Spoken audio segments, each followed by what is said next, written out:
Bueno, habíamos quedado en la división anatómica que ya incluso la habíamos hecho. De dividirla o de darle dos porciones.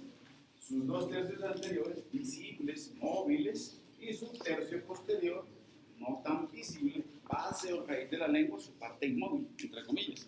Y habíamos revisado, incluso con esta figurita, cómo había una relación y cómo nos tocaba al revisar lengua, tratar de extrapolarnos y revisar y brincarnos a cosas de cuello como la laringe.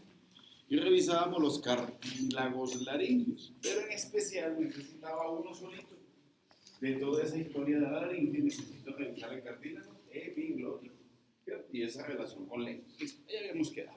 Entonces, ¿qué estructura o qué me sirve a mí anatómicamente en lengua para poder dividirla en dos tercios anteriores y en su tercio posterior? Entonces voy a mirar esto. Una serie de papilas que tienen forma redondeada, por eso me dice que se llaman circunvaladas, de circunferencia, o caliciformes. Esas papilas circunvaladas o caliciformes están dispuestas de tal manera que forman una V. Por eso me hablan de la V lingual. La V lingual. Como veas, razones de una V lingual que tiene un vértice y una base. El vértice de la V me dice que mira hacia atrás y mira señalizando esto que está ahí. Entonces digo un agujero o foramen ciego a nivel de la lengua. Y esa V lingual me sirve para establecer que tengo tercio posterior y que tengo dos tercios anteriores de la lengua. ¿Listo? A todo eso que ya hicimos, nervioso, sensitivo, sensorial, hemos manejado esa parte de ahí. No tiene problema, ¿cierto? Forma de cono, tamaños variables. Hay lenguas pequeñas, entonces se habla de microglosia, y hay lenguas grandes, macroglosia, y hay lenguas normales. No sé cómo catalogarla, ¿cierto? A veces no la dejamos quieta. Entonces hay lenguas que son, ¿cierto? Hablan y se meten en la vida de los demás, es un problema que más son las personas, no los órganos. Listo, ok, muy bien. Ahora, revisar lengua implica también mirar un surco que tiene en la mitad. Entonces el surco me dice que es el surco medio lingual. Ahora, en lengua hay varias constituciones. Hay lenguas, en general, la lengua va a ser como áspera, y parte de esa cualidad de ser áspera es por la presencia de papilas. Lo van a ver en esto. Vamos a hacer otra mayor referencia en eso. Pero también me cuentan algo con respecto a la lengua. Hay diferentes formas. Entonces, como las puedo encontrar así, como una sola arquitectura, como uniforme, también puedo encontrar lenguas que parece que las hubieran cortado y que tienen surcos. Entonces, se habla de lenguas fisuradas. Todo está dentro de lo normal o dentro de lo predecible que uno puede encontrar en la forma de la lengua.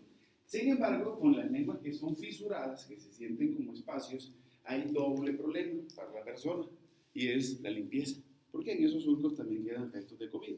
Entonces necesitaré no solamente de hacer como un enjuague muy fuerte, pronto ayudado de alguna sustancia, sino también hacer un mejor y más intrincado cepillado de esos surcos. Obviamente se quedan más restos de comida, puede haber más tendencia al mal aliento o afecciones a nivel de lengua. Eso es cierto, y eso lo mirarán allá en patología. Bueno, entonces, ¿qué nos queda de esto? La descripción anatómica me dice que debo revisar la lengua así, y sus constituciones, que tiene un armazón osteofibroso, y con esto no quiero decir que la lengua tenga huesos, no, pero si hay un hueso que se relaciona muy íntimamente con ella, que va a ser el hueso yoides. Si han sido cocineros, se han cocinado una lengua, ¿no? Tarea para estas vacaciones, ahora en Semana Santa, pidan en la casa y participan en la... Y verán que es muy parecido a lo que uno ve en anatomía humana a la que ve en anatomía de bovinos. Una parte muscular y una parte mucosa. Entonces hagamos ese recorrido por esas tres cosas. Cuando pienso en osteofibrosis, entonces voy a pensar en este huesito. Ya lo conocemos, ya lo habíamos hablado, el hueso yoides tiene dos proyecciones hacia arriba, que son las astas menores, unas proyecciones largas hacia atrás, astas mayores y hacia adelante el cuerpo. Con eso vamos a jugar. Ahora, el hioides y su constitución, su ubicación, ya lo habíamos dicho, está situado por debajo y ligeramente por detrás con respecto al maxilar inferior. Y toda esta musculatura que se relaciona con lengua tendrá alguna participación en hueso hioides. Esa es la parte ósteo que me dice. Ahora, si reviso lo fibroso debe estar por otra cosa que yo conozco. eso blanquito. Entonces de una aponeurosis lingual. Y la aponeurosis lingual no solamente envuelve a la lengua en todo su contexto, en toda su forma, en todos sus músculos que la están constituyendo, sino que me forma esto en el centro. Entonces se introduce y me separa. Eso yo no me lo esperaba pronto de la lengua, que fueran dos cosas. Sí, una parte derecha y una parte izquierda. Entonces le voy a decir el rafé medio lingual. Entonces se me ocurre que la presencia del rafé medio lingual en la mitad de la lengua, para que la redundancia, es lo que va a hacer que por fuera se vea un surco medio lingual. Dos estructuras coincidentes. Se me ocurre que pasa lo mismo que el rafé palatino con sutura media palatina. Los dos coinciden en la misma. ¿Cierto? Sí. No tiene problema. Entonces hablemos de músculos. Musculatura de la lengua. Les va a dar más de músculos aquí que cualquier libro que revisen. Pero para eso estamos, para saber más. ¿Cierto? Bueno, entonces, la musculatura de la lengua me dice, mire, pártala en dos. En unos músculos que son intrínsecos y en unos músculos que son extrínsecos. Músculos intrínsecos, los que están dentro de la lengua. ¿Qué hacen sobre la lengua? Le cambiarán ¿qué? La forma de la lengua. Mientras que los músculos que son extrínsecos van a cambiar seguramente es la posición de la lengua. Entonces, músculos intrínsecos son muy fáciles. De hecho, también debo revisar músculos que son pares y músculos que son impares. El único músculo impar de la lengua, vamos a hablar de los intrínsecos. Y dentro de los intrínsecos necesito al único músculo impar de la lengua. El músculo longitudinalis superior o lingualis superior. ¿De dónde a dónde va? Entonces me dice que va desde el hueso yoides hasta menor del hueso yoides hasta el vértice de la lengua. En esta vista debe ser este que está aquí más hacia arriba y en esta vista debe ser este jovencito que va literalmente desde posterior hacia anterior por el borde superior de la lengua desde su base o raíz hasta el vértice. Ahora, si yo soy músculo lingualis superior o longitudinalis superior, voy a esquematizar aquí mi lengua. Esto debe ser la base, esto será el vértice. Puedo decir que llevo el vértice de la lengua hacia arriba y hacia atrás. Pero también puedo hacer la lengua como una concavidad.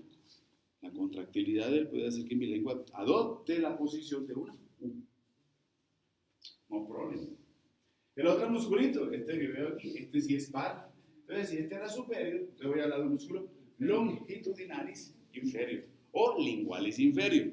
Lo mismo, va a ir desde el asta menor del hueso yoides hasta el vértice de la lengua, de posterior hasta anterior, solamente que ahora ves por debajo. Ese sí es par. Entonces se me ocurre que la función que le puse al superior para el inferior es a la inversa. Entonces el músculo lingualis inferior, llevo el vértice de la lengua hacia abajo y hacia atrás. Y si aquí con el superior la lengua la ponía como una U, aquí la voy a poner como una N. O sea que le voy a dar una convexidad al dorso. El dorso de la lengua es la parte más superior, ¿cierto? Con el lingualis superior hago una concavidad en el dorso, con el lingualis inferior le hago una convexidad. Listo. Miren, tenemos ejercicios para no aburrirnos. No, en todo lo que es rafé medio lingual, hay alguien que no se junta con el rafé medio, que va a ser el único músculo impar de la lengua, el lingualis. Los demás todos están divididos en derecho e izquierdo. Listo. Otros musculitos, desde el rafé medio lingual hasta el borde lateral de la lengua. Ahí estoy viendo fibras. Es muy difícil a veces revisarlo, inclusive en la misma descripción cuando veamos lengua, hoy también podemos ver lengua, podemos ver unas fibras ligeramente transversales. Entonces el músculo transversus lingual, desde el rafé medio lingual hasta los bordes laterales. Eso implica que cuando yo como músculo transverso lingual me contraiga, voy a hacer que sobre la lengua, los bordes laterales, los atraigo hacia el centro. Entonces, disminuyo el diámetro transversal de la lengua. Disminuye el diámetro transversal de la lengua. Encojo la lengua. Y el otro jovencito son las fibras que vienen así como verticales. Entonces son inserciones musculares. Las fibras van desde el lingualis superior hasta el lingualis inferior. Así, en verticalidad. Entonces va a ser músculo verticale linguae. Verticale linguae.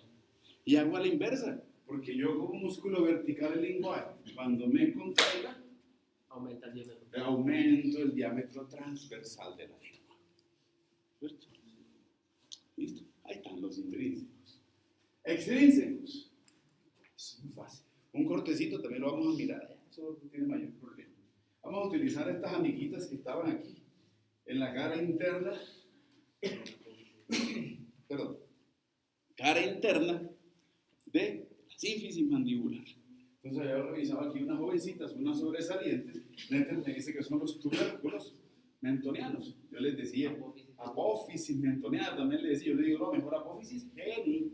Son 2 genis superiores y 2 genis inferiores. Desde las apófisis genis superiores y se distribuye a todo lo que es la región posterior, inferior y anterior de la lengua. Tiene forma como de un abanico, así como el músculo temporal, ¿cierto? Entonces va a ser el músculo que le voy a decir genioglossus. Genioglossus. Y yo como músculo genioglossus, cuando me contraigo, no solamente llevaré a la lengua y la aplico contra el piso de la boca, sino que le doy cierta direccionalidad hacia anterior, hacia el interior. Biofísica, biodinámica, solamente ver el músculo, su disposición, su fibra, su orientación y entender cómo es el movimiento. ¿Hacia dónde se debe ir? Esto que está aquí. La estiloides, ¿cierto? Entonces voy a encontrar un músculo que va desde la estiloides y que va hacia la región postero-lateral de la lengua. Entonces será el músculo estiloglossus. Estos son pares, ¿no? Recuerden que el único impar fue longitudinales. Todos estos demás que voy diciendo son pares derechos y izquierdos. Ahora, como yo como estiloglossus, cuando me contraigo, voy a llevar la lengua ligeramente hacia dónde? Hacia atrás, hacia arriba, hacia atrás y hacia arriba. No problem, ¿cierto? El otro jovencito, hasta mayor del hueso yoides, borde posterolateral de la lengua, el músculo ioglossus. Y con el ioglossus, cuando me contraigo con las 2 fibras, puedo llevar la lengua, las fibras son ligeramente oblicuas, entonces la llevo hacia abajo y ligeramente hacia atrás. Pero si me contraigo derecho o izquierdo, por la posición que estoy viendo ahí, puedo hacer con el ioglossus, esto es mi lengua, dorso, piso, ¿cierto? Puedo colocar en una dimensión vertical a la lengua. O, dicho de otra manera, puedo hacer que el dorso de la lengua mire ya sea hacia lateral derecho o hacia lateral izquierdo. Eso lo hago con el ioglossus. Hay personas que hacen movimientos con lengua bastante. Sí, y el movimiento es bastante versátil. Lo que pasa es que lo tenemos más bien como limitado para lo estrictamente necesario. El otro jovencito, ya lo vimos. Hay que buscarle todo lo que tenga palabra gloso. Entonces tengo el palatoglossus. Entonces el palatoglossus tiene doble protagonismo. No solamente va a ser músculo del paladar blando, sino que también actúa como uno de los músculos de la lengua. Desde el paladar blando, desde la aponeurosis palatina, hasta el borde posterolateral de la lengua.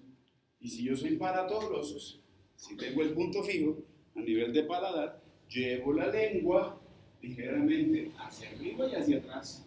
Si el punto fijo es el lengua, entonces actúo sobre el paladar, ya lo veíamos. Llevo el paladar blando hacia abajo, cerrábamos, istmo de fauces, estábamos en masticación. Listo.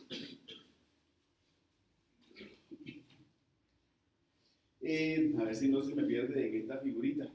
A mí, yo esto, lo que estoy viendo aquí en esta... Bacana, ¿qué es esto que está aquí? Sin mirar Netter, ¿qué es eso?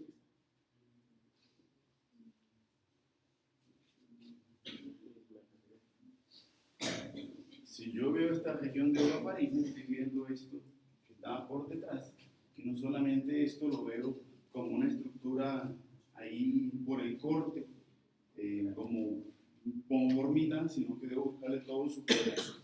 Todo el contexto de esta pared que está aquí está haciendo esto, ¿cierto? Está abrazando por detrás, entonces debe ser así. ¿Sí me hago entender? Vamos otra vez. Y voy buscando eso que está allá arriba, ya le soplé.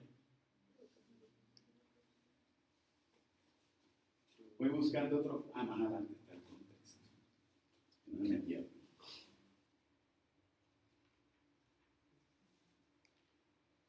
Voy buscando esto. Si voy buscando en la pared posterior entonces, la región de mi lengua debe ser un anillo muscular.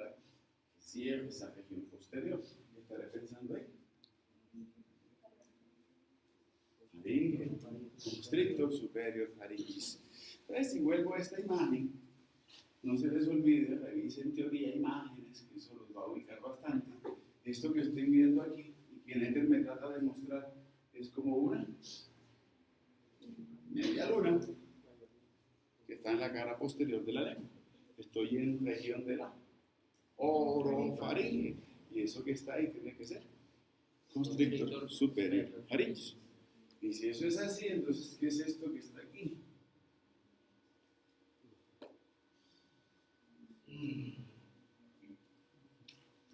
Increíble cómo en una semana se olvidan los huesos del cráneo. Impresionante. Tubérculo faríngeo, base de cráneo, porción basilar del hueso occipital. ¿Cierto? Entonces, ¿para qué? Porque es que me está mostrando que tengo unas fibritas que salen del constrictor superior faringis y que van hacia la región posterior de la lengua. Entonces va a ser el músculo glosopharyngeus o pharyngoglossus. Desde la porción posterior o de esa pared posterior de la faringe hasta la región posterior de la lengua. Pharyngoglossus. Y como músculo pharyngoglossus solamente puedo pensar en que mi contractilidad deberá llevar la lengua hacia atrás. La lleva ligeramente hacia posterior. Bueno, problemas con los músculos de la lengua. Ninguno. Aparece otro. Siempre en toda familia hay una oveja negra. Y esta oveja negra de aquí me la muestra Ferenc. Pero sin embargo hay un problema con esto. Lo vamos a revisar. Aunque tampoco es para hacer de esto un gran texto, va a ser una gran discusión. No. ¿Qué es lo que me muestra Ferenc? Me está mostrando es que aquí tengo este musculito que está cortado, que va de ilioides a la lengua. Entonces va a ser el músculo ilioglossus. ¿Qué hizo Ferenc? Me cortó el ilioglossus para mostrarle que por debajo de él se encuentra otro musculito que va desde el ilioides hasta la lengua. Y le voy a decir el músculo contraglossus. ¿Por qué no es problema? Porque por lo que veo es como una sola historia. O sea, las fibras del contraglossus tienen la misma direccionalidad que las fibras del ilioglossus, o sea, que hacen lo mismo. Tienen la misma inervación motora, entonces pensar en que se afecte una u otra, realmente no se puede diferenciar en el paciente cuál va a ser su problema, porque hacen parte de una misma historia de direccionalidad muscular, de inserciones y de inervación. Entonces, ténganlo como algo que existe, como ese musculito, aunque casi todos concuerdan que el condroglossus hace parte del ilioglossus. Pero hay que saber de todo, entonces, condroglossus. ¿Listo? Bueno, entonces, ¿a qué me enfrento? Me enfrento entonces cuando me preguntan la inervación motora de la lengua, la parte sensitiva. Pero entonces yo me acuerdo de esto. Ah, sí, eso no tiene problema. Entonces miremos a ver cuáles son las excepciones y busquemos qué es lo que a veces los libros lo tratan como muy general, pero ustedes no pueden ser. Sí son médicos generales, pero acuérdense, a ustedes los dicen que son casi Dios. Entonces, en ese contexto, sabe todo. ¿Listo? Cosas bonitas y cosas no bonitas. ¿Qué está bien en MUR? Tercio posterior de la lengua, sí. ¿Quién interviene en tercio posterior de la lengua? Sensitivo. Glosofaringio. Acuérdense, el tercio posterior de la lengua, el mismo nervio, el glosofaringio, se encarga de lo sensitivo y de lo sensorial. Entonces, tercio posterior de la lengua, sensitivo, sensorial, sentido del gusto, inervación sensitiva, glosofaringio. Aparece otro por esa proximidad y es el cambio de figura. Porque es que les voy a contar un cuento. Vamos a adelantar un poquitito. Cuando yo estoy aquí en laringe y miro lo sensitivo de mi laringe, eso es territorio exclusivamente del vago. ¿Listo? Inervación. Entonces vamos a hablar de un nervio que se llama el nervio laringio interno, cuando lleguemos en su debido momento. Y todo eso es del vago. Entonces, cuando pienso en sensibilidad del tercio posterior de la lengua, hay alguien que, aunque no llega a la lengua, tiene muy cercanas relaciones con estructuras que están, valga la redundancia, cerca a la lengua. Llámese hacia posterior, epiglotis. Por eso no me extraña que algunos libros pongan territorios sensitivos en la región posterior de la lengua del vago. Tiene razón, es cierto, sí, no problema. 2/3 anteriores de la lengua, sensitivo, nervio lingual. Y si le busco lo sensorial, entonces voy pensando en cuerda del tímpano, lo sensorial. Tampoco tiene problema. Entonces, ¿dónde empezamos a criticar de pronto? Y para que los, yo sé que hay algunos que quieren la mura, entonces bueno, pero entonces corrijan y añádanle hojas para que le pongan todo lo que no trae. Voy pensando en esto. No, ya lo sabemos. Cuando pienso en palatoglosus, pienso en la unión de glosofaringeo con facial, que se conoce como ansa de Haller. Ansa de Haller. Y cuando vuelvo a escuchar ansa de Haller, no es solamente para el palatoglosus, sino que también voy a pensar en esto. El palatoglosus y el estiloglossus tienen inervación por ansa de Haller. Lo entiendo como la unión de facial con noveno. ¿Qué pasa con el resto de los músculos de la lengua? Su inervación motora. Ay. Uy, ¿qué fue eso? Ay, no, es que eso no da espera. ¿Femoral? Ah, bueno, no, sí, ahí sí me asusto. Hipogloso. Para todo el resto de la musculatura de la lengua, la inervación motora va a ser hipogloso. Por eso cuando hablaba del hipogloso les decía inervación de la lengua, pero les decía no toda, hay unas excepciones. Esas son las excepciones. Toda la musculatura de la lengua tiene inervación motora por el músculo hipogloso, excepto palatogloso y estiloglossus. Bueno, listo. Arterias, sin comentarios. Ya hacer ese ejercicio ya estaría, no me sentiría bien ante ustedes por esa madurez que ya tienen. Ya sabemos cuáles son las arterias que van para la lengua. Sin comentarios, ¿cierto? Igual. Bueno, linfáticos, hacemos punto y aparte.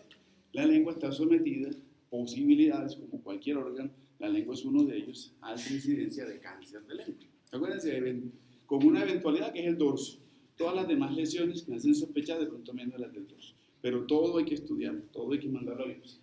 Entonces, en caso de infecciones o cánceres de lengua o patologías, metástasis, que puedan haber otros cánceres que lleguen a la lengua, mis ganglios centinelas de lengua, además de los sublinguales, además de los submandibulares, la posibilidad de los parotidios, voy a encontrar entonces los de la cadena yugular. Entonces, por eso me vuelven a hablar de los yugulodigástricos, que en cuello lo sabremos un poquitico más. Entonces, me interesa que tengan muy presente a esa cadena de ganglios, como ganglios cervicales o yugulares, que se encuentran anexos, 20 a 30 ganglios, cabalgando, hay anexos, abrazando a mi vena yugular interna. ¿Listo? Bueno, problemas con eso. Es como repetición de repetir. Ya lo habíamos dicho. No voy a hacer mayor énfasis sino solamente en nombrarlas, eso lo deben ver mejor, sus propiedades las deben ver en histología. Sin embargo, en lengua y anatómicamente voy a encontrar de medial hacia lateral, papilas fungiformes, papilas filiformes, y hacia la parte lateral, cuando uno mira la porción lateral de la lengua, se ven como unos pliegues. ¿Sí hicieron el ejercicio de la gasa y miraron su lengua? Bueno, y miramos la lengua ajena, la de los cadáveres, siempre la miramos. Entonces voy a encontrar unos surcos que parecieran como si hubieran cortado un poquitico la lengua en los bordes laterales, y ahí es el sitio parótico de la papila, que le ves las papilas foliares. También tengo las caliciformes, que ya las utilicé para dar esa disposición de la lengua en su tercio posterior y 2 tercios anteriores. Y también voy a tener otras papilas que van a ser hemisféricas. Son menos numerosas, pero van a estar dispersas en toda la lengua. ¿Listo? Ahora, tengo un problema anatómicamente de lo que no veo, porque es que esa es la parte que no veo, por lo tanto de pronto no la puedo revisar. Tercio posterior de la lengua. No tengo imagen tercio posterior. El tercio posterior de la lengua se caracteriza por algo que cambia de posterior hacia anterior. Los 2 tercios anteriores, aunque no son lisos, sino que son rugosos, son más bien uniformes. Uniforme es una superficie que se así cierra. ¿Qué pasa con el tercio posterior de la lengua? Además de ser irregular, me dice de que es levantado. La literatura habla de que es adoquinado. O sea, yo digo una pared sin pañete. ¿Sí? Adoquín. ¿Saben cuál es el adoquín? El que es como el anillo que es como grisecito. Entonces me habla de que el tercio posterior de la lengua tiene esa disposición adoquinada, levantada. Y que las estructuras que estoy viendo ahí individualmente, le voy a decir folículo lingual. Entonces voy a encontrar folículos linguales, y cada puntito de esos son folículos linguales, pero que ellos forman un grupo. En su conjunto le voy a decir amígdala, y ya tengo dos, palatinos y linguales. ¿Listo? Siguiendo la idea, ¿cierto? Ya, eso no tiene nada de problema.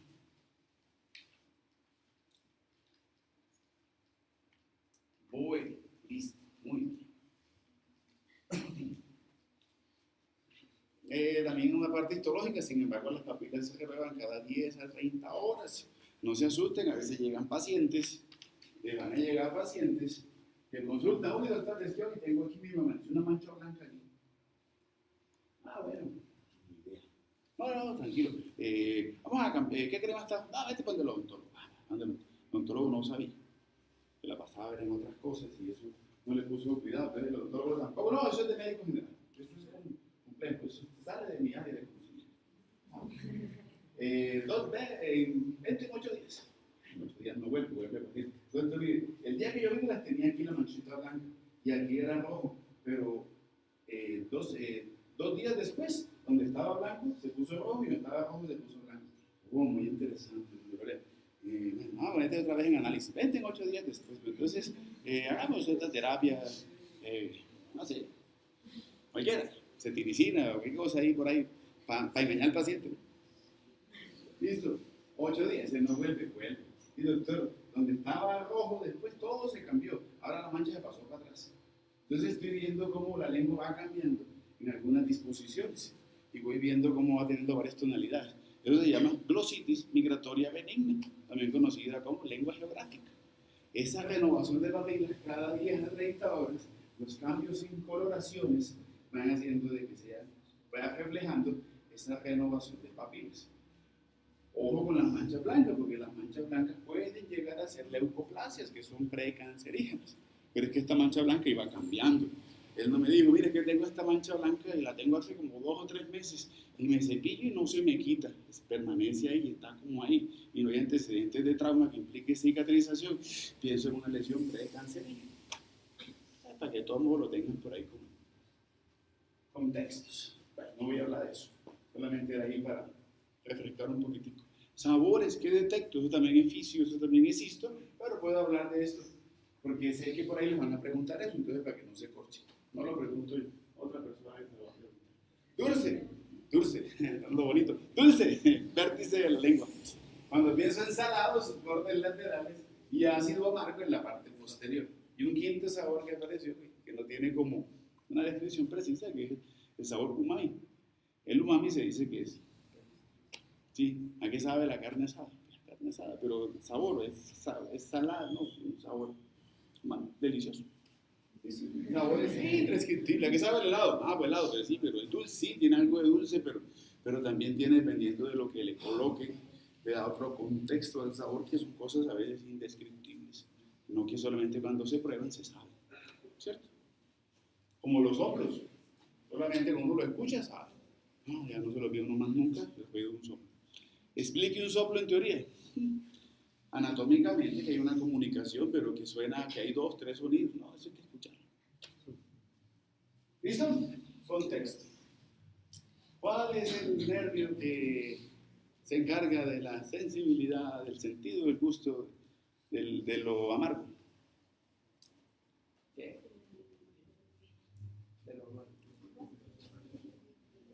Glándulas salivales. Hablemos de glándulas salivales. ¿Qué? De glándulas se me acaba el contexto. Ya conocemos a la mayor de todas, pero vamos a hacer el mismo ejercicio que hicimos con parótidas, lo vamos a hacer con las demás. No porque vayamos a operar esas zonas, pero sí llegarán traumas que implican la necesaria revisión, la necesaria contexto de saber qué reviso y qué se pudo haber afectado por un trauma en esa región. Esa es la finalidad. Entonces, ¿para qué sirven mis glándulas salivales? Las glándulas están ahí, ahí me contaron que hay un proceso de digestión de almidones que comienza con la saliva. Por eso me hablaban de la amilasa salival. Entonces, digestión de almidones aparece dentro de esas funciones. Al contacto con la lengua y el movimiento de la lengua me habla de un lavado, entre comillas. Ahora no es que yo no se lave los dientes, porque es que eso debe hacerlo es la lengua con la saliva. Yo no lo hago más nunca, no. no estoy diciendo eso, pero hay un lavado bucal intrínseco, profilaxis contra la caries, la saliva y obviamente las bacterias, porque en la boca tenemos bacterias, pero debe haber una sinergia y equilibrio entre ellos. Si se aumenta el número de bacterias en boca, entonces puede haber la posibilidad de caries, de inflamación de las encías, pero necesito que haya bacterias porque es que la presencia de esas bacterias hace que otras oportunistas no lleguen en boca. Entonces, hongos en boca, claro. Si hay hongos en boca es porque hay una enfermedad de base. Algo está pasando con mi saliva, algo está pasando con las defensas del paciente. Entonces, aunque hay casos especiales, lo van a mirar después, es para darle contexto a lo que quiero decir. También me dice que contribuye al sentido del gusto, sí, porque puedo saborear mejor, puedo hacer un mejor bolo alimenticio. Por eso también que me dice que contribuye a la humidificación, a la lubricación, y va en esa parte de masticación y procesamiento de alimentos. ¿Cierto? No tiene problema. Ahora, ¿cómo las catalogo? Me dice que hay glándulas salivales que son mayores. Y en las mayores hay unas más mayores y otras menos. ¿Cuál es la mayor de las glándulas salivales? La parótida, la segunda en tamaño, la submandibular, y la tercera en tamaño, la sublingual. Esas son las tres glándulas salivales mayores. Las menores es todo, porque voy a tener a nivel de paladar duro, a nivel de paladar blando, a nivel de la región tonsilar, a nivel de la lengua, a nivel de los labios. O sea, son papilas que están repartidas en toda la cavidad oral. Por eso la literatura, incluso la literatura palatinas, amigdalinas, labiales, en la mejilla, en lengua, incluso en la parte inferior y posterior hay papilas, algunos le llaman de Bladingum, en la porción anterior e inferior, y las que están más hacia posterior, que van, las de Weber, perdón, en la parte anterior y las de Bladingum en la parte lateral, se reparten. Son accesorias, no es tampoco hora de grabarse ni preguntarles eso, no, es entender el contexto de que hay papilas repartidas en toda la cavidad bucal. Las mayores y las menores no suplen la funcionalidad de las mayores, pero contribuyen. Bueno, tocaré entonces hablar de glándula parótida. Voy solamente a decir lo que no les conté de parótida, porque para hablar de facial hablé de parótida. Entonces, ¿qué me toca hablar de parótida? Solamente esto. Alguna constitución que puedo encontrar, aunque ya lo habíamos dicho, puedo encontrar glándula que sea única y que forme una sola estructura, o puedo encontrar como glándulas que vienen como islas. Entonces, una grande, después otras más pequeñitas. En su contexto, me dice que van a ser entre 16 a 14 lóbulos aproximadamente, y que esos lóbulos, puedo encontrar entre 3, 4 o 5 islotes de glándulas, y entre cada uno de ellos se encuentran 16 a 14 conductos. ¿Sí? Entonces puedo encontrar, ya sea sola o ya sea en islas separaditas, 3, 4, que uno puede encontrar, entre todas ellas van a haber muchos conductos. Pero el problema ¿cuál es? Que esos conductos excretores, al último solamente necesito uno, y me habían contado que era este. Entonces, ¿qué necesito? Necesito que todos esos 16 a 14 conductos converjan en uno solo. Y me dice que la convergencia o la simplificación de los conductos lo va a hacer de 3 formas. Y es, ellos se reúnen formando 3 tipos de conductos. Que me dice que se llaman DB, unos que van a ser intralobulares y unos que van a ser lobulares. 16 que terminan en 3 y 3 que terminan en uno solo, que es el conducto de conducto parotidio o conducto de este. Ya también sé dónde desemboca, entonces no problema. Es lo único que le faltaba por decirles eso. Lo demás, ya se lo saben. Eso también. Entonces hablemos de glándula submandibular. La segunda en tamaño, 7 a 8 gramos. Una posición que ya la sabemos, una submandibular que la voy a encontrar en la cara interna y por delante del ángulo de la mandíbula. Entonces la voy a ubicar. En esa región voy a encontrar mi glándula submandibular. Pero como la parótida tiene un cuarto, o sea que tiene un compartimento sublingual. ¿Qué tiene mi compartimento sublingual? Miremoslo aquí en este corte. Porque me dicen que tengo que buscar. Bueno, me ubico aquí. Hioides, mandíbula. ¿Qué será esa cresta que está ahí? No, todo esto que está aquí es el proceso alveolar. ¿Qué tengo en la cara? ¿Qué tengo sobresaliente en la cara interna de la mandíbula? la línea oblicua interna o miloidea. Aquí me estará mostrando el músculo miloideus. Esto que está aquí va desde el hioides hasta el borde posterolateral de la lengua. Músculo ioglossus. Esto que tengo por aquí. Arteria facial, no pintaron la vena, bueno, está aquí de este ladito, pero eso es, aquí tengo a la glándula, aquí estoy viendo esto. Este es el conducto de ella, este es el conducto de Wharton, ¿cierto? Aquí voy a encontrar nervio lingual, vena lingual, arteria lingual, nervio hipogloso.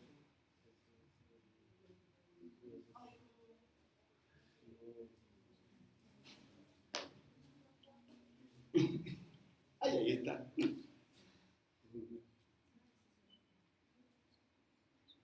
Diga qué es, una sola pregunta.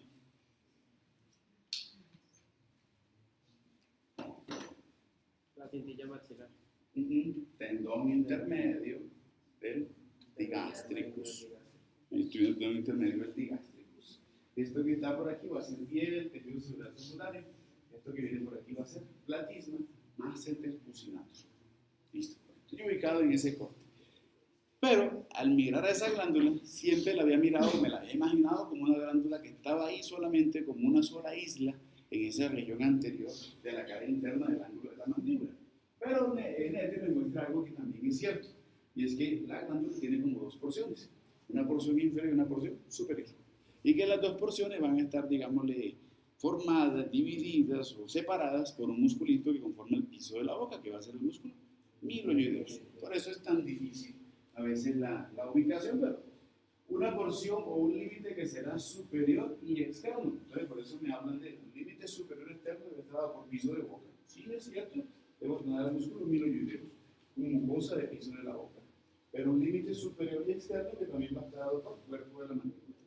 Y un límite superior y externo, si lo llevo hasta afuera, que va a estar dado por músculo platismo acutálico. Si pienso en los límites mediales o internos, va a ser básicamente músculo miloideus. ¿Ven cosas de músculo? Ioglossus. El techo no solamente va a ser maxilar, sino que también tengo piso de boca. Y cuando hablo de piso, voy a estar básicamente en lo que es esas estructuras que conforman a lo que envuelve el cuello, que va a ser aponeurosis cervical superficial, músculo platismo, piel y tejido celular subcutáneo. Entonces le busco una ubicación para saber dónde estoy. Pero esta jovencita tiene un compartimento, y en ese compartimento de la glándula sublingual submandibular o compartimento submandibular debo saber quién está. Contenido del compartimento submandibular: 1, la glándula. 2, la glándula con sus dos porciones, ¿no? Con su porción que va a ser supra e infra, su porción inferior y su porción superior. Segundo contenido, su conducto, el conducto de Wharton, conducto de la glándula submandibular. Contenido muscular, bueno, ahí se nos complica un poquito porque voy a tener los músculos que no los hemos visto, pero que debo referenciarlos, pero no tengo problema, tienen que ser ioglossus, miloideus, la isma ocutáneo del cuello. Contenido nervioso, nervio lingual, nervio hipogloso. Contenido arterial, arteria facial, vena facial, arteria lingual, vena lingual. Contenido linfático, ganglios linfáticos submandibulares. Faltó alguien en el contenido arterial que va para el piso de boca.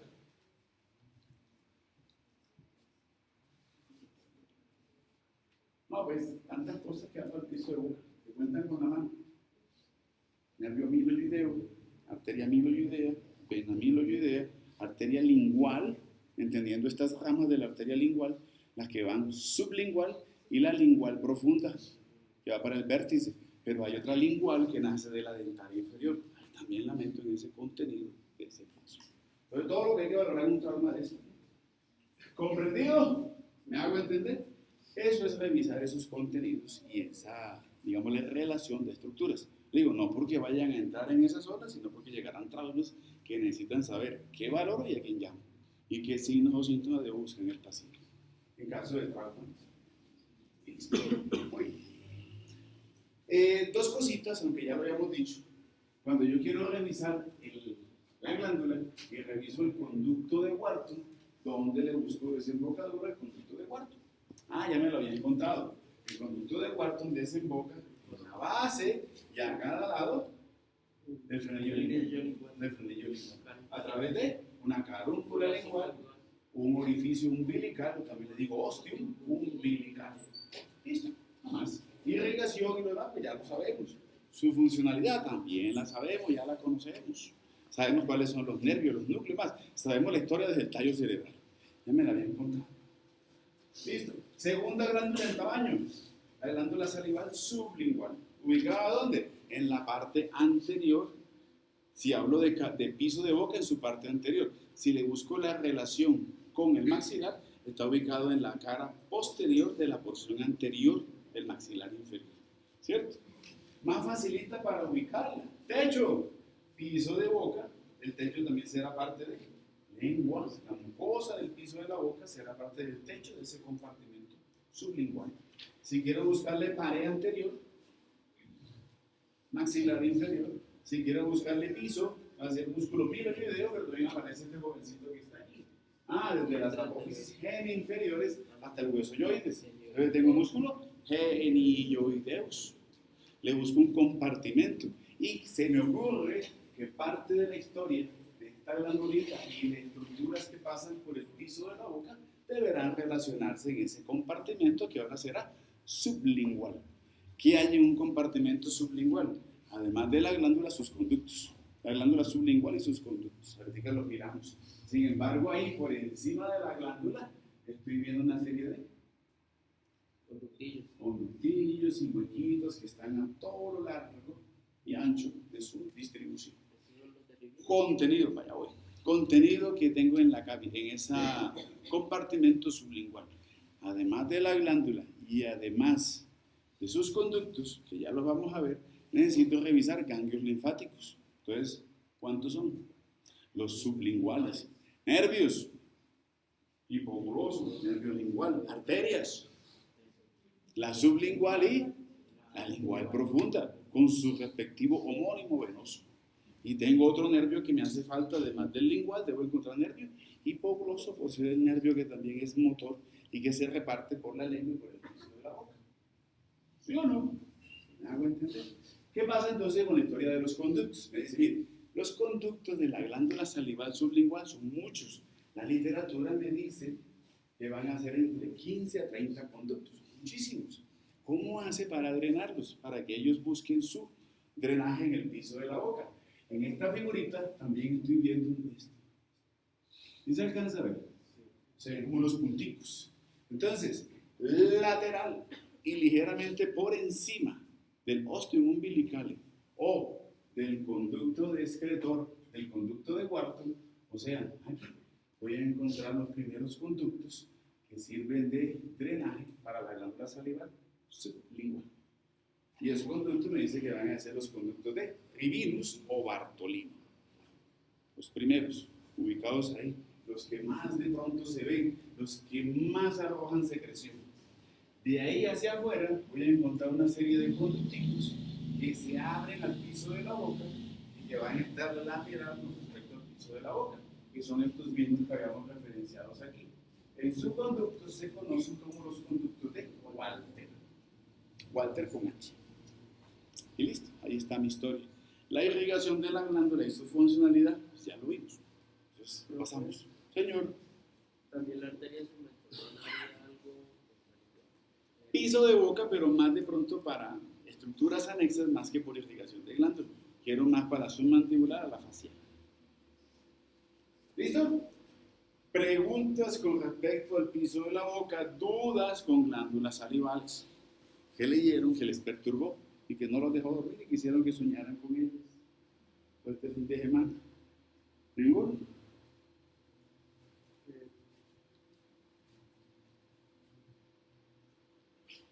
Uy, Jesucristo. Hablemos de dientes entonces. Muy general porque tienen que conocerlos, que no va a ser su campo de acción, pero hay que conocerlos. Entonces, lo primero que hago cuando reviso, sea maxilar superior o maxilar inferior, va a ser dividirlo en cuadrantes. Entonces me dice que tengo un cuadrante 1, un cuadrante 2, un cuadrante 3 y un cuadrante 4. Lo mismo que hicimos aquí en ese trabajo que ustedes hicieron, ¿cierto? Entonces voy a tener, si lo divido en cuadrantes, siempre que divida en cuadrantes voy a tener un cuadrante que va a ser superior derecho, superior izquierdo, inferior derecho. ¿Listo? Entonces, como tiene que ser uno práctico, porque no hay tiempo para escribir tanto, entonces ya sé que le pongo entonces al cuadrante superior derecho, cuadrante 1, superior izquierdo, cuadrante 2, inferior izquierdo, cuadrante 3, inferior derecho, cuadrante 4. Listo. Primer ejercicio. Segundo ejercicio, debo conocer los dientes. Entonces los dientes me dicen que tengo dientes que van a ser los dientes incisivos, centrales, superiores, derechos e izquierdos. Incisivos, laterales, superiores, derechos e izquierdos. Los dientes caninos, derechos e izquierdos. Primeros premolares, superiores, derechos e izquierdos. Faltó ponerle esa pequeña salvedad. Segundos premolares, superiores, derechos e izquierdos. Primero, segundo y tercer molar superior, derecho e izquierdo. Listo, conocer los dientes. Abajo son lo mismo, solamente que serán incisivos, centrales y inferiores, derechos e izquierdos, los laterales, caninos, primeros premolares, primero, segundo y tercer molar. Listo, pero lo mismo, simplificación y que todo se vuelve nomenclatura. Entonces, para no escribir tanto y para obviar todo eso de tener que escribir incisivo, central, superior, derecho, me dicen que debo conocer la nomenclatura que tienen los dientes. Entonces, ¿cuál es la nomenclatura de los dientes? Ponerles números a los dientes. Entonces yo sé que el diente 1 siempre va a ser un incisivo, central, superior. Sea derecho o izquierdo. Sea inferior, derecho o izquierdo. El diente lateral siempre va a ser el diente 2. El canino siempre va a ser el diente 3. Primer premolar, 4. Segundo premolar, 5. Primer molar, 6. Segundo molar, 7. Tercer molar, 8.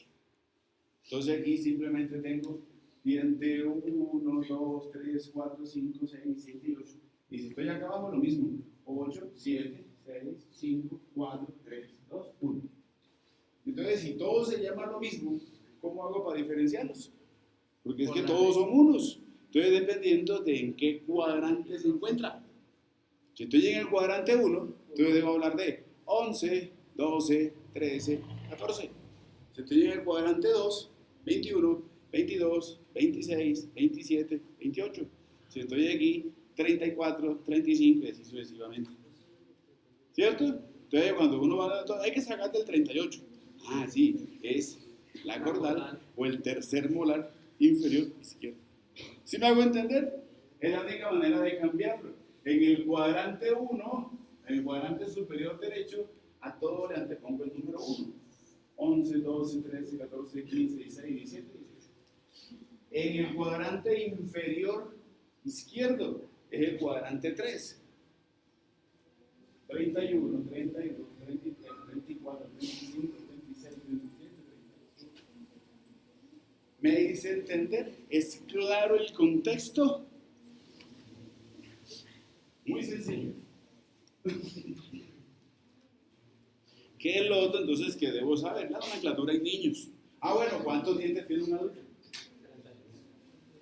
Son en promedio 4 por 8, 32. ¿Cierto? Son 8 dientes por cuadrante, 4 por 8, 32. ¿Cuál es el mayor de los problemas?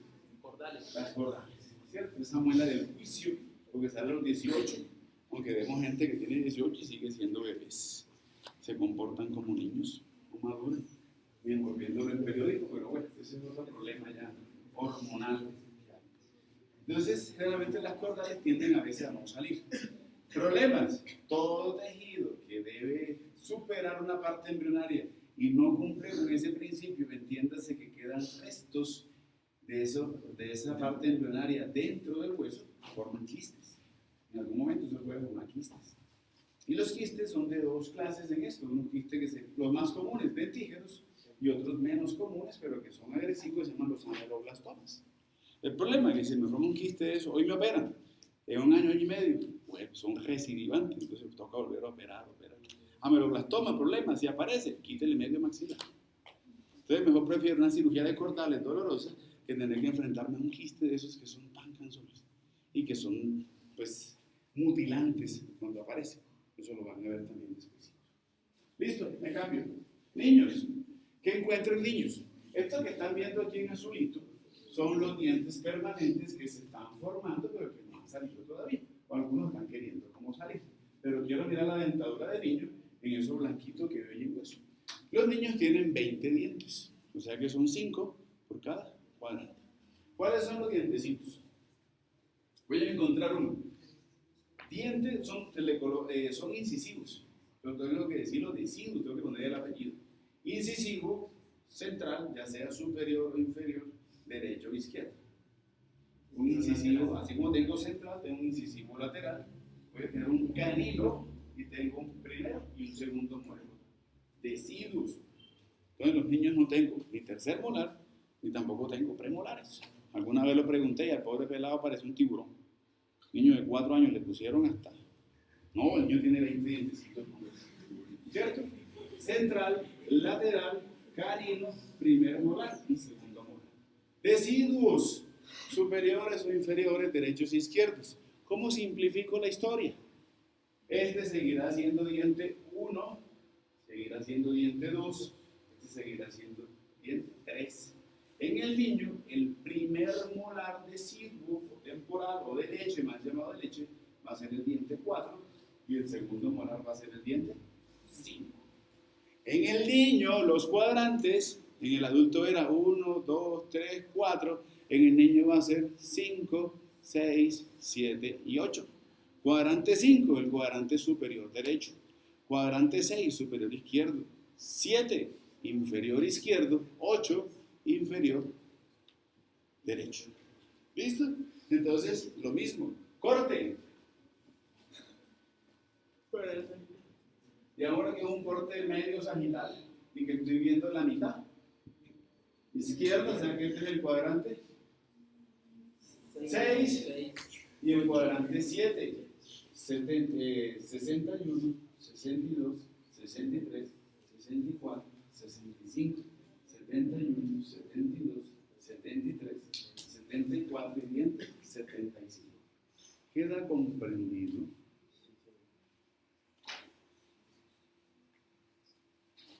Ahora, ¿qué tiene un diente? Vamos a buscar las partes de un diente. Salimos de esto, porque eso también lo van a ver en esto. Pero, hola. Esto en promedio hay unas tablitas en que,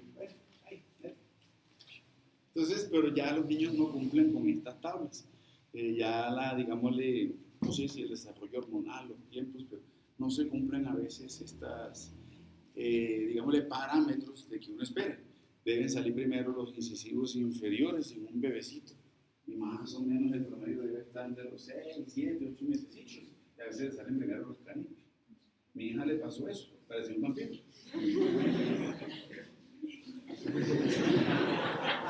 Entonces no cumplen a veces con ese tipo de... Ay, para burlarse de los demás. No cumplen a veces con esos requisitos. Eso es cierto. Uno la cargaba, se cubrió uno el cuello. ¿No? Pero sí, este lado tendrán que revisarlo, sí. Los niños van a crecimiento y desarrollo, pero es un trabajo que es compartido, pues médico, enfermera, con el odontólogo. Ver a ver el desarrollo que hay.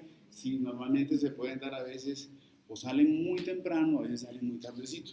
El problema no es que salga tan temprano que salgan tardecito. Si sale muy temprano, uno de los grandes problemas es que hay que decir a la mamá que cepillan los dientes, porque la leche materna también daña los dientecitos. Es que dejan a la pobre criatura ahí sin llorar, entonces meten los mumum. Uno tiene la boca ocupada y 2 es dulce, entonces está entretenido. Entonces, sale el diente a los 6 meses y a los 8 o 9 meses ya tiene caries. Ay, es que él ha sido muy enfermo. Eso, desde niño se le daba antibiótico, pero te le dañaron los dientes. Sí, ¿cómo no? Sí. ¿Cuántas veces lo cepilló antes de acostarse?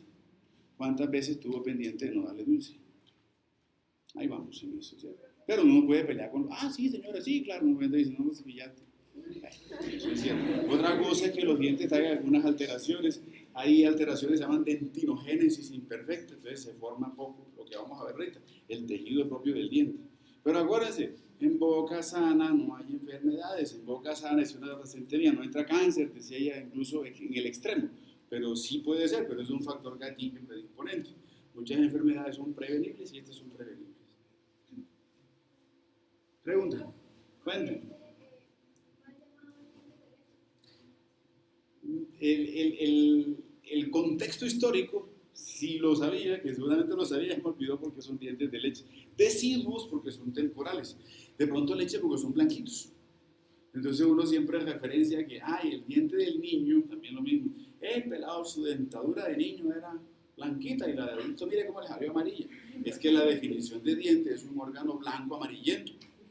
Pero como venden es eso, que es que tiene que ser 90, 60, 90 y como el abdomen cuadriculado y sonríe. El diente no debe ser blanco. Entonces les venden blanqueamientos que terminan dañando los dientes. Entonces situémonos en lo necesario, en lo propio. ¿Sí? Esa es la definición de diente. Pero bueno, ahí tenemos para hablar muchísimo, pero miremos esto. ¿Qué tiene un diente? Primero, estoy viendo aquí esto que va a ser el recubrimiento externo que va a ser la encía. Estoy viendo el hueso, el hueco, digámosle, donde está ese diente, voy a decir el alveolo. Y dentro de ese alveolo, articulación alveolo-dentaria, clase sinartrosis, género gonfosis, voy a encontrar a esta raíz dentaria que se está articulando con ese alveolo. Entonces, parte de un diente, lo visible, lo que veo cuando me sonrío, va a ser su parte más externa que va a ser la corona. La corona. Lo que no veo que está dentro del hueso, las paticas que le llaman el culo, pues le voy a decir la raíz. La raíz. Y dentro de las capas hay una transición entre la corona y la raíz que va a ser esto, que va a ser el cuello, normalmente cubierto por encía. Todavía también nos cepillamos duro, entonces comienza a haber unas lesiones abrasivas, se descubre el cuello y comenzamos a tener como sensibilidades a nivel de esa región. Ahora, uno de los riesgos del cuello es que es la región más angosta, la región más angosta. Ahora, capas, la capa más externa, que es casi inmune a la carne, resistente, incluso más resistente que los huesos duros, que va a ser el esmalte. El esmalte. No hay terminaciones nerviosas. Por debajo del esmalte aparece esta que es más amarillenta, que le voy a decir la dentina. La dentina. Pero hay una transición entre lo que es corona y esmalte y lo que es raíz, porque ¿qué pasó con lo que era corona y lo que era esmalte? Arriba, en la parte visible del diente, cuando miro la raíz, cambia. Y aquí le voy a decir el cemento. Entonces aquí tengo esmalte, dentina, aquí voy a tener cemento, dentina. ¿Sí me habrá entendido? En el diente hay un espacio, entonces voy a dar que es una cámara pulpar. Y a todo ese conjunto de arteria, vena o nervio me dicen que le llaman pulpa. Todo el mundo dice, que me van a sacar el nervio. No, me van a sacar la pulpa. La pulpa dentaria es toda esa estructura, llámese arteria, vena y nervio, que ya vimos cómo entran por los dientes, pero cómo adentro en esa cavidad se reparten y las fibras se interconectan y ya nos conocen. Tiene una parte viva el diente que es ese tejido vasculonervioso. Pero también me dice que esto es atacado por caries, que comienza entonces a haber inflamaciones de esa pulpa. Y entonces por eso cuando tienen inflamaciones, cuando hay dolores a nivel de diente, y lo van a ver después en semiología porque se enfrentarán a ellos, tendrán que poner esos diagnósticos, me hablan de unas pulpitis, inflamación de la pulpa, pulpitis. Ahora, ¿qué es necesario de pronto en este contexto? Habíamos dicho, el esmalte no tiene terminaciones nerviosas. ¿Dónde comienzan mis terminaciones nerviosas? En la dentina, en eso que está amarillito. Y la dentina no tendría de pronto una manera como de algo que sea tan cierto para que ustedes pudieran imaginársela cuando la dan en el microscopio, pero sí voy a pensar es que aquí lo que va a hacer es una serie de tubitos. Por eso me hablan de los túbulos dentinarios. Entonces es una estructura que está llena de varios tubitos, por donde van las terminaciones nerviosas. Mientras todos los procesos patológicos o incluso de reparaciones de dientes estén en esmalte, todo está chévere. Pero cuando esa fresita pasa a la dentina, empieza uno como, ¿cierto?, a recordar la genealogía del odontólogo. ¿Sí o no? Es un chiste, ¿verdad? Dudas o preguntas de dientes. No voy a hacer la gran cátedra de dientes porque deben conocer lo fundamental. Ahora, dos cositas. Diferentes formas. Generalmente los centrales, laterales, los caninos tienen forma como de un cono. Una sola raíz. Por eso los van a encontrar en sus descripciones y en lo que vea como dientes uniradiculares. Una sola raíz. Normalmente, el primer premolar tiene 2, entonces ahora un diente radicular. Y los molares que ya van a tener 3, 4 y 5 raíces, entonces se llaman multiradiculares. Problemas que los dientes son sometidos a trauma. Entonces también se van a enfrentar a eso, ¿no? Que ustedes, porque pueden ser ustedes, pueden ser sus sobrinos, pueden ser sus nietos. Entonces, ¿qué hacer al momento de un trauma? Porque puede estar el paseo familiar, 1 de enero, todo perfecto, se cae el niño en la piscina, se golpea y ¡brum! Aparecen así como si fueran dados en el piso de la piscina los 4 dientes, o un diente o 2 dientes. Está el diente enterito, pero se salió. Se llama una abulsión. Entonces, lo primero que voy a hacer en una abulsión, primero mantener la calma. Eso es lógico. Luego nos vamos a salir gritando. Pero sí puedo hacer es terapias que favorecen. Si tengo a alguien cerca, ya me subo a un odontólogo cerca, un consultorio cerca, una opción pudiera ser el medio de transporte. No hay medio de transporte ideal, pero por lo menos, si el niño no está tan pequeñito, y si está relajadito, que lo lleve en la boca. Pues qué mejor, si él está en boca, qué mejor que lo lleve en la boca. Pero si está gritando el niño, ¡ah! Pues ¿para qué se lo echan en la boca? ¡Ah! Espere 2 días a que salga, no hay nada que hacer. ¿Cierto? No. Entonces, un medio de transporte puede ser la boca. Si no hay nada, si no se puede en boca, leche. Leche de vaca. Y como muchos, si no hay leche de vaca, en su defecto agua. Estoy hablando de los mejores a los peores. Y ninguno es el ideal. Pero en algo tengo que transportar. Pero no sucede como le pasó a un pacientico que yo revisé. Tuvo el trauma el viernes, lo llevaron a consulta el lunes. Y el señor llevaba el diente envuelto en una servilleta. Cogió el diente, lo metió en una servilleta y lo echó a la nevera. Eso se reseca. Imagínense cómo es la interfase servilleta-diente. Está pegado. ¿Qué es lo vital en una reimplantación, en una abulsión? La vitalidad de esto que está aquí. De esas fibras que van uniendo el diente con el hueso, que se llama LP, ligamento periodontal. Entonces, ¿cómo lo mantengo húmedo? Y no otros días. El máximo, o sea, todo lo que yo puedo esperar de una buena reacción, de volver a reimplantar un diente después de que se sale, está en las 2 primeras horas. Después de 2 horas comienza toda la curva de mala cicatrización y de pronto de que no sea tan efectivo. Aunque eso no es el campo de ustedes, pero bueno, eso dice la literatura, ¿no? Entonces también para que sepamos actuar. Entonces, no, eso dejémoslo ahí, ahora son las 12, cuando bajemos al pueblo a las 6 lo llevamos. No, de una, se acabó el paseo, llevémoslo. Ahora, ¿qué medidas si de pronto no están tan cerca pueden ustedes actuar? Primero, tomen al diente. ¿De dónde lo toman? No lo vayan a tomar de la raíz, tómenlo de la corona. ¿Listo? Si cayó en el agua, pues se puede, no está nada séptico, pero al menos puedo hacer es, si tengo a la mano, si es la piscina y no hay una pluma, que son cosas que no deberían ser, porque si está la piscina hay una pluma, pero si no hay plumas, al menos lo humedezco un poquito para que salga un poquitico todas esas impurezas, tierra que puede haber a nivel de la raíz del diente. Miro, porque es que el diente se diferencia. Lo posterior tiende a ser ligeramente cóncavo y lo anterior tiene que ser ligeramente convexo. Entonces miro en la coronita la posición del diente y lo introduzco. Problema, sí, hay un coágulo, va a haber sangre, con fuerza y decidido. Eso realmente uno pudiera pensar de que va a doler mucho.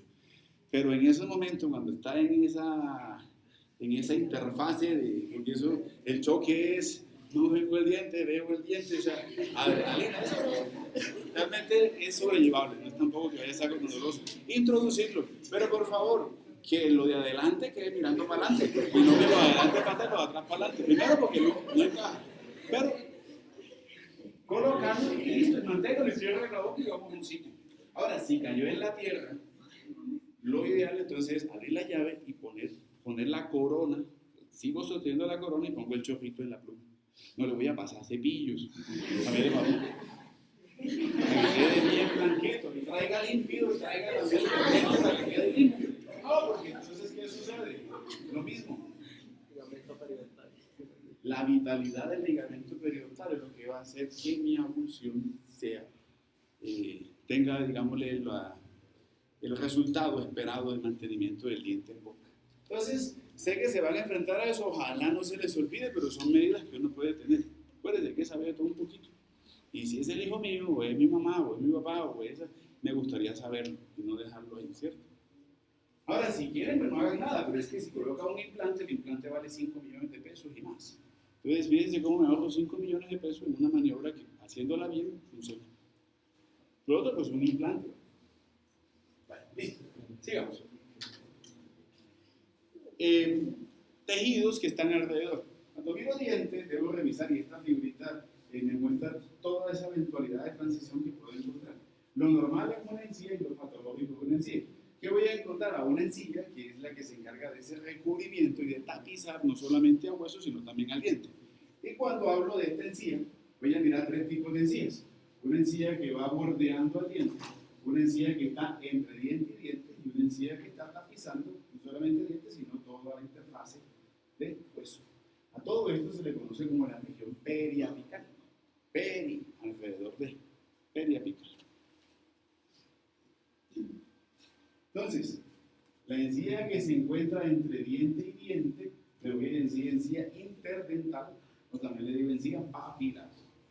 La encía que se encuentra a manera de arco en el diente, le voy a decir la encía insertada, y la encía que está cubriendo más arriba, que me cubre, que está más adherida al huesito, le voy a decir encía adherida, perdón, a la inversa. La encía que está entre diente y diente, le voy a decir encía papilar o interdental. Esta que está aquí le voy a decir la encía insertada, y esta le voy a decir la encía adherida. Ahora, la encía también tiene algo de particular, y es que casi nadie la conoce como el nombre, o todos le decimos encía, pero debería decirle gingiva. De ahí tiene el término de su inflamación que se llama la gingivitis. Entonces es esa encía que uno se cepilla, sangra, le hace presión, sangra, la encía debe ser rosada.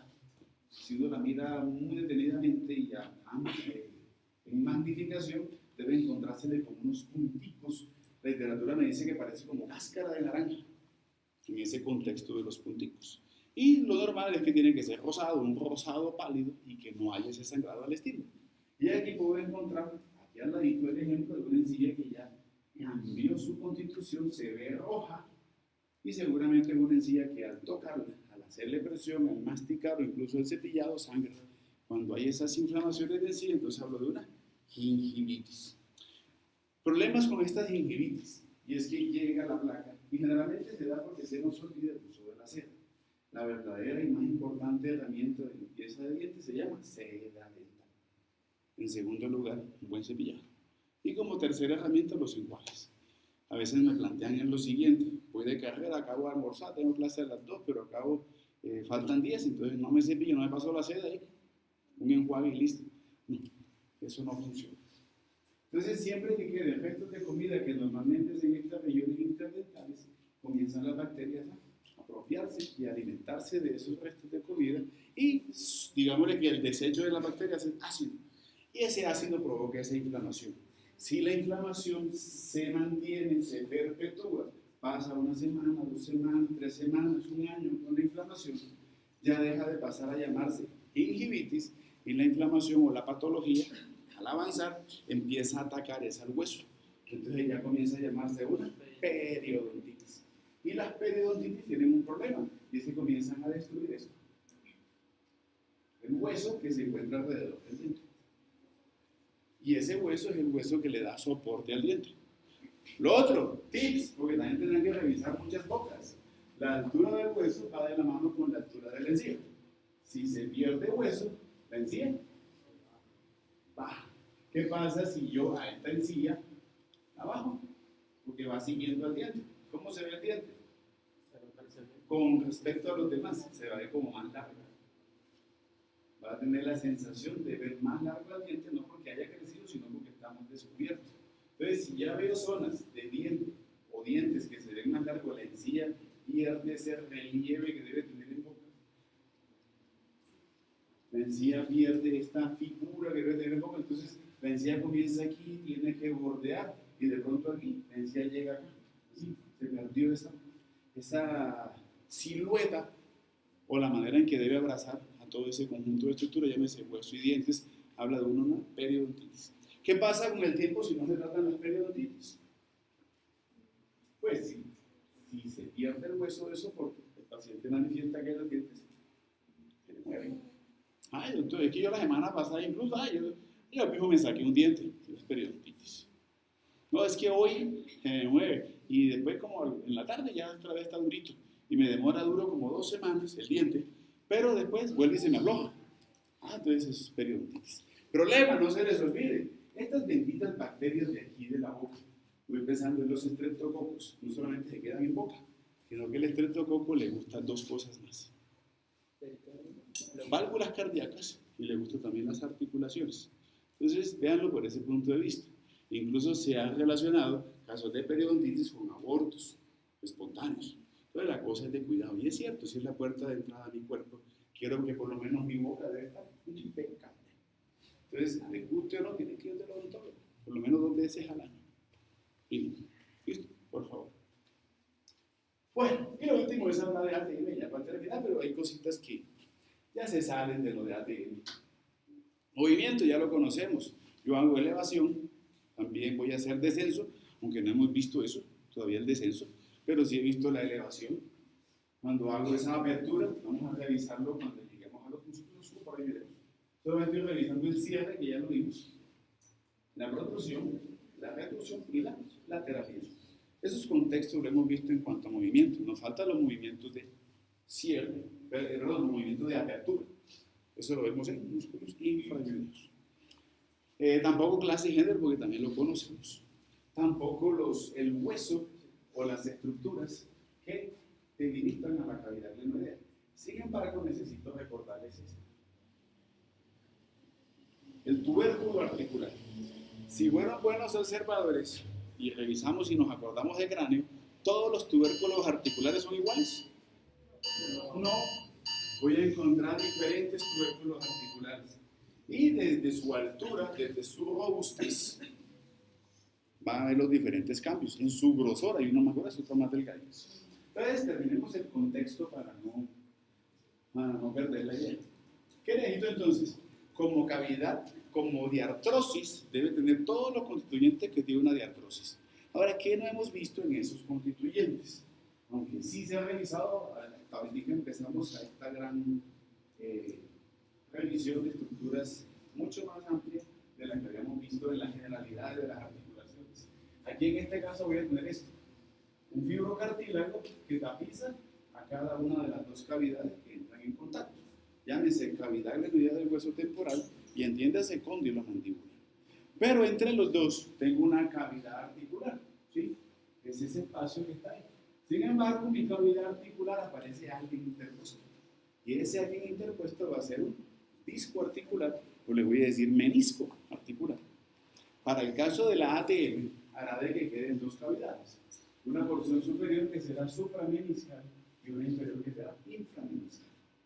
Y por obvias razones, como ese cóndilo me dice que se va hacia atrás y que se va hacia arriba para posicionarse en la cavidad, encuentro como hacia atrás, que es hacia donde va ese cóndilo, la almohadilla es más gruesa, y hacia adelante, que es donde se desplaza, es más delgada. ¿Por qué no la inversa? Uno, por lo que ya les dije, por lo que tiene que irse hacia atrás, o sea, necesito más protección hacia posterior. Tiene que ser más delgada hacia adelante para que tenga la libertad de movimiento. Si fuera muy gruesa, entonces tendría dificultad en su movimiento. Sí, lo entiendo. Ahora, además de eso, de ese menisco articular, deben aparecer una serie de ligamentos. Empieza un problema en la revisión teórica, incluso en la parte práctica de la artrología. ¿Qué es? Que generalmente la cápsula es de color blanco y los ligamentos tienen el mismo color. Y encuentro ligamentos que están anexos a las cápsulas. La cápsula se parece a los ligamentos en cuanto a su textura. Por eso vamos a encontrar siempre una sola mancha blanca, y en esa misma mancha blanca vamos a tener que revisar los mismos constituyentes de las articulaciones, llámese cápsula o ligamentos. Como tenemos práctica, voy a dejar ahí, mañana termino esta partecita, es muy pequeñita, y empezamos con globo ocular mañana. Por favor, si no leyeron, por favor, en este de aquí subiendo, lean los elementos constitutivos de un kit de disección. Si vamos a hablar de una pinza de tejido, recta, curva, con garra o sin garra, sabemos qué es, ¿cierto? Antes de agarrar algo en la mano, saber qué es.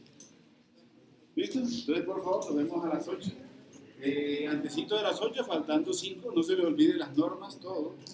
¿Qué más? Se me olvida algo.